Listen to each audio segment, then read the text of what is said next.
ژوند او زده کړه.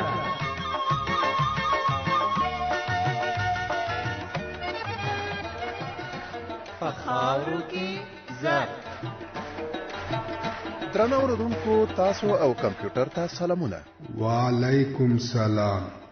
کابل کې د افغاني کالیو کارخانه لرم. دې مېرمنې خو کارخانه درلوده که څنګه؟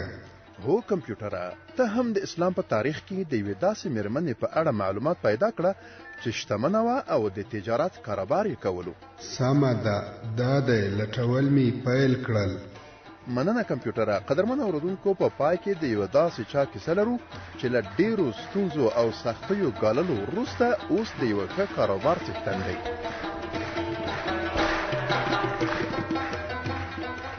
په افغانستان کې د کورنۍ لګښت تر ډیره یوازې نارینه په غاړه لري. همدا لامل دی چې عایدات د ژوند د اړتیاو پوره کولو لپاره بسنه نه کوي. ځینې مېرمنې چې د کار وړتیا او مهارت لري، نو د کورنۍ د مالی ملاتړ نه درلودلو له امله نشي کولای د خپل مهارت په کارولو سره عاید ترلاسه کړي. په پیل کې به د یوې همداسې نجلۍ خبرو ته غوږ شو. زما نوم ماریا ده. شرمتوسی میسته ده، خمکدوسی میسته ده، خیاطی میسته ده.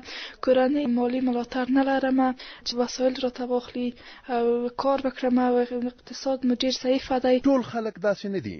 داسې مېرمنې هم شته چې د کورنۍ په مالی ملاتړ یې ځان ته ښه کاروبار برابر کړی. دا چې څوک ده او څه کوي، زموږ د همکار سپوږمۍ احمدزی مرکې ته به غوږ شو چې په دې اړه ورسره غږېدلې ده. که تاسو ځان را وپېژنئ، د خپل کاروبار په اړه مو راته ووایئ. زما نوم نازو صادق وردک دی. کابل کې د افغاني کالیو کارخانه لرم او په هغې کې افغاني کالي تولیدوو. څومره وخت کېږي چې تاسو دا کاروبار پیل کړی دی او انګېزه یې څه وه؟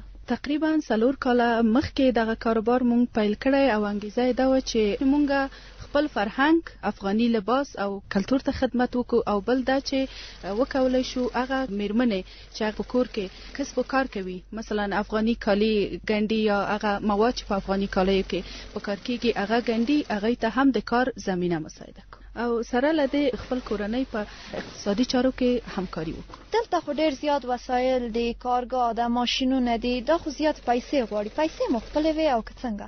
نه، زما ورور مونږ سره په مالی چارو کې همکاري وکړه او هغې مونږ ته هغه خپلې پیسې په اختیار کې راکړلې چې مونږ دغه کاروبار پې پیل کړو. په پیل کې مو په دې پیسو څه وکړل؟ په پیل کې هغه توکي چې د یوې کارخانې دپاره یا د یو تولیدي ځای دپاره ضروري دي، مونږ هغه خپل توکي واخیستل، لکه ماشینونه، خپل د کارخانې ډیکوریشن، نور مواد چې د مونږ د کارخانې دپاره ضروري وو هغه مې پرې واخیستل او په دو پیسو باندې مونږ ځای کرایه کړ، کاریګر مو ونیول، هغوی ته معاشونه وټاکل.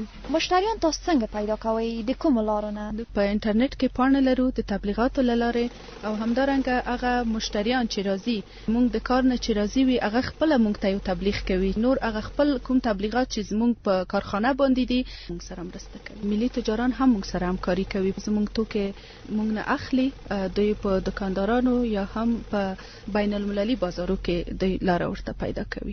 مسؤلین هم لرو چې زمونږ د مارکیټینګ په بخش کې زمونږ سره همکاري کوي، دوی زی او زمونږ تبلیغات په نورو ځای کې کوي یا هم نور کسانو ته، دکاندارانو یا دغه کسانو ته، او د مونږ توکي بیا مونږ نه اخلي. تاسو مواد چیرته اخلئ؟ معمولا کابل ولایت کې بعض اوقات مونږ دغه مواد چې کوم ضرورت کېږي د ولایتونو هم مونږ راوړو. لکه څه ډول مواد؟ هغه مواد چې په افغاني کالیو کې کارول کېږي، لکه پخوانی چرمې یا همدارنګه هغه مرۍ چې هغه مېرمنې هلته کار کوي او جوړوي په خپل لاسو باندې، مونږ هغې نه اخلو او دلته یې بېرته مونږ خپله په نویو جامو کې کاروو، یا هم که د هغوی جامې هم نوې وي مونږ د دوی په جامو کې نوښت پکې راوړو. تاسو د ولایتو نه څه ډول راوړئ؟ تاسو په خپله ورپسې ځئ یا کوم څوک شته دي چې تاسو سره مرسته کوي؟ اکثرا داسې کسان دي چې موږ خپله ورته پیسې ورکوو او دوی د ولایتو نه موږ ته په مستقیمه توګه راټولوي، دلته یې موږ ته راوړي، بیا موږ د ضرورت شیان ځینې اخلو. د دې کار ګټې مو راته ووایه. یو ګټه یې دا ده چې موږ د خپل کورنۍ اقتصاد قوي کړی، بل دا چې موږ خپل هغه شهرت او محبوبیت ترلاسه کړی، موږ په خارجي بازارو کې هم ځان ته ځای پیدا کړی دی. په طور د مثال موږ خپل توکي د بلجیم هیواد سویډن هیواد او همدارنګه استرالیا هیواد، دغه هیوادو کې هم په دې توانېدلي یو چې د خپل توکي خپل افغانانو ته ولیږو او له بلې خوا هغه سرمایه چې زمونږ په دوران کې وه هغه سرمایه اوس 2 چند یا 3 چند شوې ده او همدارنګه ورځ تر بلې کار مو په ښه کېدو دی. که 4 کاله مخکې زه کورنۍ د ما خرڅ او مصارف راکول، زه نن کولی شم چې د خپل کورنۍ په اقتصادي چارو کې د دوی سره همکاري وکړم. آیا خپل همکار کوئ که یوازې تاسو مدیریت کوئ؟ صرف همدغه ډیزاین او د مدیریت په بخش کې د سره همکاري کوم. یو کمیس افغاني چې تاسو جوړوئ په څو درته تمامیږي، په څو یې پلورئ او څومره درته پکې پاتې کیږي؟ که یو افغاني لباس مونږ جوړوو کېدای شي چې دغه مصرف تر 8000 یا 9000 راشي او په دې توګه مونږ په 10000 خرڅ کړو چې بیا په 10000 کې تر 2000 یا 2500 پورې مونږ ته ګټه پاتې کیږي. په مجموع کې خپل مصارف راته وایي او عایدات هم راته وایي چې څومره دي؟ درآمد مو 10000 15000 وي چې په هغې کې بیا بیرته مونږ تر 15000 یا هم تر 40000 شاید مصارف ولرو. په پیل کې د کومې تخنیکی ستونزې درلودې او که نه؟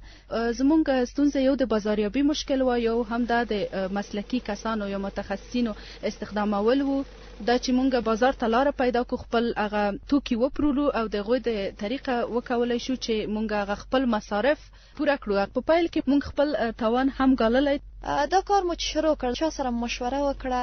هغه کسان چې په دغه بخش کې مسلکي وي سره مو مشوره وکړه. د کسانو مشوره مونږ ته دغه و چې لوی ځای باید ونه نیسو، په اول کې باید مصارف ډېر ټیټ وي. مواد د داسې ځای نه مونږ خریداري کو چې هغوی مونږ ته په ټیټه بیه تمام شي تر څو چې مونږ وکولی شو په هغې کې ګټه وکړو. او د ډیزاین په بخش کې چې باید مونږ مختلف ډیزاینونه او ښه ډیزاینونه، هغه ډیزاین چې په بازار کې کم وي چې د مشتری توجه جلب کړي. تاسو وویل چې ورور مې مالي ملاتړ وکړ، څنګه مو هغه ته قناعت ورکړ چې تاسو دا کار مخته وړلی شئ؟ دی بخپله دغه اعتماد په مونږه درلود او خبره په لومړي سر کې همدغه و چې زه د تاسو په توانمندۍ باندې باور لرم، تاسو کولی شئ چې دغه کار مخته بوځئ. د دوی تشویق و، مونږ د دوی سره دا وعده وکړه چې انشاءالله مونږ به دغه کار کامیابوو او خوشبختانه چې تر یو حده مو کامیاب کړی هم. نازو جانې، څومره ډاډه وي چې د خپل ورور دغه مالي ملاتړ چې هغه له تا کړی دی له لاسه ورنکړی او دغه کار ته کامیابه کړې؟ زما خو د افغاني کالیو سره زما شوق او علاقه ډېر و، د کار سره مینه مې درلوده، نو دغه اعتماد مې چې کوم په ځان باندې درلوده او همدارنګه هغه طرح ډیزاینونه چې ما د ځان سره لرل او حوصله مندي په کار کې د څو نقطو وکولای شو چې هغه خپل د ورور اعتماد د لاسه ورنکړم او ورځ تر بلې د هغوی اعتماد او تشویق ترلاسه کړم. ولې ما وغوښتل چې د خیاطۍ په برخه کې تاسو کار وکړئ؟ انګیزه د دې کار څه وه؟ انګیزه دا و ځکه چې اکثریت میرمنې په افغانستان کې کومې چې د تعلیم څخه بې برخې پاتې دي هغوی کسب ته مخه کړې ده او اکثرا دوی د خیاطۍ سره ډېره علاقه کوي. نو موږ وغوښتل چې داسې یو محیط او ماحول ورته جوړ کړو چې هغوی پکې ارامه وي او د دوی دپاره یو مناسبه محیط وي او وکولی شي چې خپل کار په ازاده توګه ترسره کړي. نو دې له وجې موږ د خیاطۍ بخش انتخاب کړ. ډېره مننه. تاسو نه هم مننه. قدرمن اوریدونکو، دلته چې زه ګورم په دې کارګاه کې یوه ګورم قیچي کاري کوي، بله ګورم ګنډل کوي او بله هم په چرمو لګیا ده، نه پوهېږم له چرمو څه شی جوړوي. له دوی به پوښتنه وکړم چې دوی خو ماشاءالله هره یوه برلاسې ده په دې کارونو باندې، دوی ولې په مستقله توګه نه غواړي دغه کارونه ترسره کړي؟ تاسې کولی شئ ځان راوپېژنئ او تاسې ولې په مستقله توګه نه غواړئ دغه کار ترسره کړئ؟ ما نوم کامله نوري ده. مستقل کار خو کله چې څوک شروع کوي سرمایه غواړي ځکه چې خالی لاس کاروبار مخته نشي تللی. زه دومره سرمایه نه لرم چې زه مثلا ځان ته کاروبار وکړم. که مثلا څوک وغواړي ما سره کمک وکړي مالي، ما حمایه کې زه کولی شم همداسې مستقل یو کارګاه ولرم، مستقل شخص شم، تولید وکړم، عاید ولرم. درنو اوریدونکو، لکه څرنګه چې نازو صادق وویل ورور یې مالي ملاتړ ترې کړی و. ما هم له ورور څخه د تلیفون په ذریعه پوښتنه وکړه چې ولې په خپل خور باندې دومره باور کړی و او له هغې مالي ملاتړ وکړ. آیا د سره دا سوچ نه و چې دغه پیسې به یې هدر لاړې نه شي؟ ځکه هر کار کې یا کار کامیابیږي او یا هم بې پایلې پاتې کیږي. نو ورور هم د واتساپ په ذریعه داسې راته وویل. 4 کاله مخکې زه زما میرمن او زما خور تصمیم ونیوه د دې ترڅنګ چې موږ رسمي وظیفه ولرو، باید یو کورنی تجارت هم ولرو. موږ دغه تجارت 3 موخې تعیین کړې. اول ښځو ته د کار زمینه برابرول او ښځې په خپلو پښو درول وو. دوام د خپل کلتور بډاینه وه. هغه ښځې چې په د تعلیم نه لرې دي، مخصوصا په لرو پرتو سیمو کې د معمولا لاسي صنایع ته مخه کړې ده، که هغه خامکدوزي ده یا ګلدوزي ده، نو دغې طریقه دی وکړلی شي بازار پیدا کړي. دریم هدف د موږ تجارت او ګټه وه، او هغه څوک چې په دغه تجارت کې د موږ سره سهم لري باید دغې نه ګټه واخلي. که چېرته دغه کار تاوان هم کړی وای، نو دغه څوک چې په دې کې داخلي دي کافي اندازه یې تجربه حاصله کړې وه، نو د دوام ځل لپاره حتما کامیابېدل، او ما به حتما د دې مالي حمایت هم کولو. نو زه په دې مطمئن وم چې په دې کې به تاوان هم نه کېږي، خو احیانا که شوی هم وای ما به د دې حمایت کولو. په اوسني شرایطو کې موږ نو په کار کې کومه ستونزه پیدا شي هغې ته مشترکاً د حل لاره پیدا کوو، او زه په دې متیقن یم چې زموږ کومه سرمایه ګذاري چې کړې هغه به هدر نه ځي، بلکې زموږ د کور د عایداتو یوازینۍ لاره په فعلي شرایطو کې همدا ده.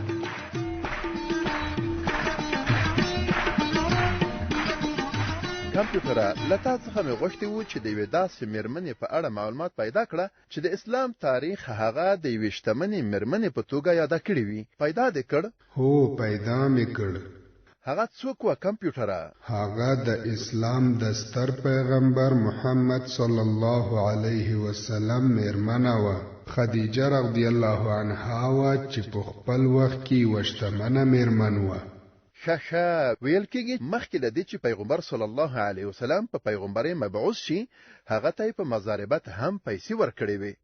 هو، په خپله یې هم تجارت کاوه او نورو ته یې هم په مضاربت پیسې ورکولې. مننه کمپیوټره. اوس د کیسې وار رسېدلی، په ګډه به یې واورو.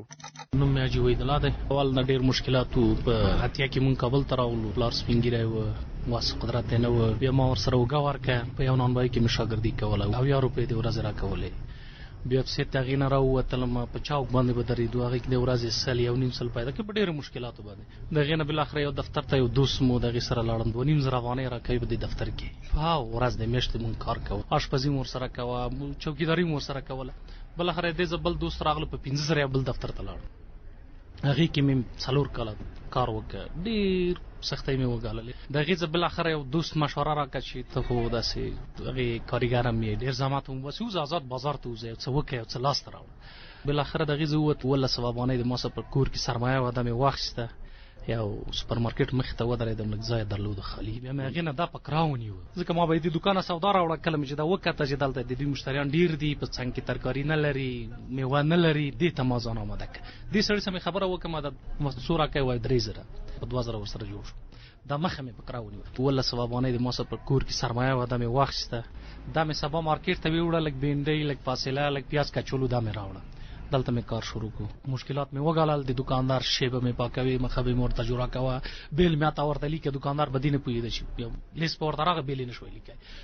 بالاخره دلته الله تعالی مو ته برکت پکې واچوو. د دغه زما مور و پلار بیت الله شریف ته ولېږل، د سرمایې چښتن شو. داسې ورځ راغلی وه 3000-4000 افغانۍ ما ګټې. دوستان وو چې وروره ته خو دلته ښه شوې، کار دې وکړو، یو څه مشکلات نه راوتې، قرضونه خلاص شوې. بیا مې نو د خوراکه فروشۍ اقدام وکړو، یو بل دوست و، دې سره په ګوړ څنګ کې شریک شو. د الله په مرسته کار ډېر ښه دی انشاءالله. سرمایه د 2 لک شاوخوا کې ده، 2 نفره شاګردان لرم، خپل هم بیت الله شریف ته پکې لاړو، مور و پلار هم پکې ولېږل، کور هم پکې جوړ کړو، ژوند ډېر ښه روان دی.